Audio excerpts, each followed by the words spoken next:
اش قلت يا العساس؟ اش تقول في هذه القضيه هذه؟ سيدي العلم لله، الا طلعوا من الفوق الا شي حاجه والله عرفتوا منين ندخلوا، ولكن البيبان ماشي مسدودين.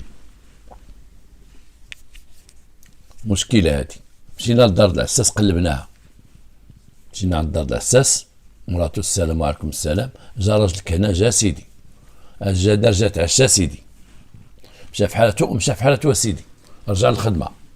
الكلام ديال العساس بحال ديال مراتو، مولف تيجي وتمشي تيأس.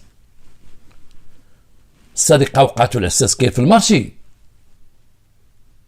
واش شي واحد تخبى في المارشي بقى مخبي في شي جهه حتى خوان المارشي والعساس واخا هو في المارشي، لان ما يمكنش شي واحد مشى حل الباب ديال الدهيبي، ما يمكنش، والدهيبيه باقي تما والناس باقا غادي جايه، ولا يكون باقيين غير بعض الخضاره 5، ماشي شي واحد غيمشي يحل الجهه ديال الدهيبي، هما راه باينين.